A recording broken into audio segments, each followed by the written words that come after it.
बांदीपुरा में पीडीपी नेता इल्तिजा मुफ्ती ने एनसी सरकार की आलोचना की। उन पर आर्टिकल 370 राज्य का दर्जा वापस दिलाने, रिजर्वेशन जैसे मुद्दों पर जम्मू कश्मीर के लोगों को धोखा देने का लगाया इल्जाम। बिश्ना में कबीरदास महाराज के निर्माण दिवस पर विशेष कार्यक्रम का किया गया आयोजन। उपराज्यपाल मनोज सिन्हा ने कार्यक्रम में की शिरकत, कबीर जी के मार्ग पर चलने का दिया संदेश। बडगाम के चाडूरा में पीडीपी कार्यकर्ताओं की बैठक का हुआ आयोजन। मोहम्मद यासीन भट्ट सहित बड़ी संख्या में पार्टी कार्यकर्ताओं ने लिया हिस्सा। पार्टी को जमीनी स्तर पर मजबूत करने पर दिया जोर। बडगाम में इस्तकबाल माह रमजान कार्यक्रम का हुआ आयोजन। मीरवाइज मौलवी उमर फारूक ने कार्यक्रम में की शिरकत।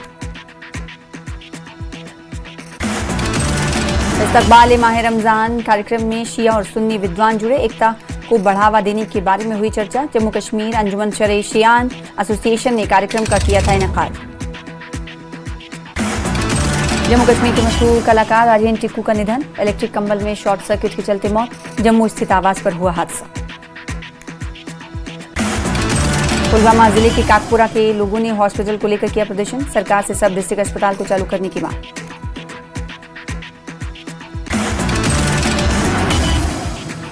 आरिफपुरा के बिश्ना में नाबालिग के अपहरण और दुष्कर्म मामले को लेकर लोगों ने किया प्रदर्शन। सरकार से की आरोपियों को सख्त सजा की मांग। पुलवामा में 3 महीने बाद बागवानी और खेतीबाड़ी का काम होगा शुरू। मौसम में सुधार होने से लोगों में खुशी। कुपवाड़ा के लोलाब में डिप्टी कमिश्नर ने विंटर फेस्टिवल का किया उद्घाटन। बड़ी संख्या में लोगों ने इस इवेंट में हिस्सा लेकर बनाया यादगार। बांदीपुरा जिले के गुरेज सेक्टर के बगतूर में सेना ने लड़कियों का स्नो वॉलीबॉल मैच किया आयोजित। बॉर्डर एरिया में स्पोर्ट्स को बढ़ावा देना उद्देश्य। बांदीपुरा में नींव रखे जाने के 13 साल बाद भी शादीपुरा फुटब्रिज का काम नहीं हुआ पूरा। स्थानीय लोग परेशान, प्रशासन से निर्माण कार्य पूरा करने की मांग। तुनमग में 10वीं नेशनल स्नो शू चैंपियनशिप का हुआ समापन। देश भर के 180 एथलीट्स ने लिया भाग। सुरेंद्र सिंह चन्नी ने ट्राल के विभिन्न इलाकों का किया दौरा। पब्लिक डेलीगेशन से मुलाकात की। बेवजह बिजली कटौती पर नाराजगी जताते हुए विभाग से तय शेड्यूल के अनुसार सप्लाई देने की मांग की। ट्राल के पामपोड़ में जंगली बंदरों की बढ़ती हलचल से लोग परेशान। बंदर पहुंचा रहे हैं घरों में घुसकर सामान और खेतों की फसलों को नुकसान। ट्राल के स्थानीय लोगों ने वाइल्ड लाइफ विभाग से तुरंत कार्रवाई की मांग की। कहा, हमलों से दहशत का माहौल, फसलों को बचाने के लिए प्रभावी कदम उठाए जाएं। पीएम नरेंद्र मोदी ने महाशिवरात्रि पर कश्मीरी पंडित समुदाय को हेरत कहकर दी शुभकामनाएं। कहा, यह पावन पर्व कश्मीरी पंडितों की समृद्ध परंपराओं का प्रतीक। पीएम ने सभी के जीवन में खुशहाली, सफलता और समृद्धि की कामना की। अमित शाह ने भी महाशिवरात्रि की शुभकामनाएं दी। बोले, महादेव सभी के जीवन में सुख समृद्धि प्रदान करे। हर हर महादेव। महाशिवरात्रि पर श्रद्धा उत्साह का माहौल। एलजी मनोज सिन्हा ने दी हेरत की शुभकामनाएं। समाज में भाईचारे और एकता को मजबूत करने का दिया संदेश। सीएम उमर अब्दुल्ला ने दी हेरत की शुभकामनाएं। सीएम उमर ने एग्रीटेक मेले का किया उद्घाटन। गांधरबल के खीर भवानी मंदिर में धार्मिक उत्साह के साथ मनाई गई महाशिवरात्रि। कश्मीरी पंडितों और भक्तों ने पूजा अर्चना कर शांति और खुशहाली की प्रार्थना की। मेरठ में भक्ति के साथ मनाई गई महाशिवरात्रि। शिव मंदिर आरी बम बम भोले के नारों से गूंजा। अनंतनाग के श्री रघुनाथ राम मंदिर, नागबल और मातंड सूर्य मंदिर में बड़े उत्साह के साथ मनाया गया महाशिवरात्रि का पर्व। सैकड़ों भक्तों ने बाबा का लिया आशीर्वाद। पुंछ जिले में धूमधाम से मनाई गई महाशिवरात्रि। शिवखोड़ी मंदिर में 25,000 से अधिक श्रद्धालुओं ने किया पूजन। और राजौरी के नौशहरा में स्थानीय लोगों के साथ उप मुख्यमंत्री सुरेंद्र चौधरी ने मनाया महाशिवरात्रि का पर्व। इस मौके पर देशवासियों को महाशिवरात्रि की शुभकामनाएं दी।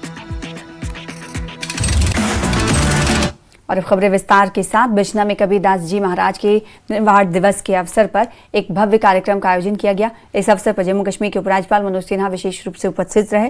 कार्यक्रम के दौरान उपराज्यपाल ने संत कबीरदास जी की प्रतिमा पर पुष्प अर्पित किए और उनके बताए मार्ग पर चलने का संदेश दिया। उन्होंने कहा कि संत कबीरदास जी की शिक्षाएं समाज में प्रेम, भाईचारे और समानता का संदेश देती हैं, जो आज भी प्रासंगिक है। कबीरदास जी की भक्ति निराकार, सर्वव्यापी और प्रेम आधारित ईश्वर में अटूट विश्वास पर केंद्रित रही है। संत कबीर राम को आत्मिक रूप में घट घट में व्याप्त मानते उन्होंने जनमानस की चेतना को झकझोरा और जनमानस को बताया कि सत्य हम सबके भीतर सांस ले रहा है और इसलिए राम नाम का सुमिरन करो तथा शरीर एवं मन सभी को विकारों से मुक्त रखो। और कहा भी कबीरदास जी ने, सांच बराबर तप नहीं, झूठ बराबर पाप, जाके हृदय सांच हैं, ताके हृदय आप। मीरवाइज मौलवी उमर फारूक अंजुमन शरईशियान के इस्तकबाल माह रमज़ान प्रोग्राम में शामिल हुए। मीडिया से बातचीत करते उन्होंने कहा कि उम्मीद है कि माह रमज़ान में उन्हें जामा मस्जिद श्रीनगर में नमाज पढ़ाने की इजाज़त मिलेगी ताकि वो अपना फ़र्ज निभा सकें। उन्होंने आगे कहा कि ऐसे कई मुद्दे हैं जहां इस्लामिक विद्वान समाज को सुधारने में भूमिका निभा सकते हैं। इस महीने में हम देखते हैं कि मस्जिदों में लोगों के आने की तादाद बढ़ जाती है, नमाजियों की तादाद बढ़ जाती है। तो एक ऐसा पैगाम हमारी तरफ से जाना चाहिए, उलमा की तरफ से, खतीबों की तरफ से, जिसमें कि सबसे पहले जो हमने यहाँ पर बात की वो ये था कि ये एक ऐसा महीना है जो अल्लाह के साथ अपना ताल्लुक मजबूत करने का महीना है, जिसमें कि हम तकवा, परहेजगारी का जब हम जिक्र करते हैं उसके साथ साथ हमें अपने नफ्स की बात करनी है। पहले हमें अपने आप से शुरू करना है, इस्लाह करनी है, बेहतरी करनी है, और उसके बाद हमारे नौजवानों को ये पैगाम देना है कि जो कैरेक्टर बिल्डिंग जो है वो सबसे अहम एक पैगाम है माह रमज़ान का। तो इंशाअल्लाह हम उम्मीद रखते हैं कि जो भी हमारे इस्लामी जो हमारे नजरियात हैं उनकी तरवीज के लिए जो हमारे इश्यूज हैं, चाहे वो सोशल इश्यूज हों, मनुष्यात के मामले हैं, बाकी इश्यूज हैं, जहां उन पे बात होगी, जहां पे हम इस्लामी मामलात पे बात करेंगे, समाजी मामलात पे बात करेंगे, वहां पे हम इस बात पर भी जोर देंगे कि जो इस्लाह की जरूरत है, जो रिफॉर्म की जरूरत है हमारे समाज में, उसके लिए हम क्या कर सकते हैं। और हमें एक आवाज बननी है उन मजलूमों की जो अपनी आवाज नहीं उठा सकते। तो हम तवक्का रखते हैं कि जो मनसब की जिम्मेदारियां, बहसत इमाम, बहसत वाइज, बहसत मीरवाइज, इन मनसबी जिम्मेदारियों को हमें पूरा करने का मौका दिया जाएगा और हुकूमत की तरफ से कोई मुदाखलत नहीं होगी। पीडीपी ने बडगाम में एक वर्कर्स कन्वेंशन किया। इस कन्वेंशन में पार्टी के सीनियर लीडर और बडगाम के डिस्ट्रिक्ट प्रेसिडेंट मोहम्मद यासीन भट्ट, महिला विंग की प्रेसिडेंट और दूसरे लीडर मौजूद थे। कन्वेंशन में बड़ी संख्या में वर्कर्स ने हिस्सा लिया और इस दौरान लीडर्स ने वर्कर्स को पार्टी को मजबूत करने के निर्देश दिए ताकि आने वाले प्री इलेक्शन में पार्टी को जीत हासिल हो सके। आज हमने अपने सीनियर साथियों से मुलाकात की है और ज़मीनी सूरत हाल जानने की कोशिश की है, क्योंकि ज़मीनी सूरत हाल जो है वो बिल्कुल बेहाल है। नेशनल कॉन्फ्रेंस की गवर्नमेंट हर सतह पे फेल है, लोग परेशान हाल है, पानी की मुश्किलात है, बिजली की मुश्किलात है और जो बर्फबारी हुई है इससे भी लोगों को मुश्किलात हुई है। इस सिलसिले में हमने आज सीनियर साथियों को बुलाया है, इनके साथ ज़मीनी सतह पर जो मामलात है उनसे जानकारी हासिल की और मुझे लगता है आने वाले जो 5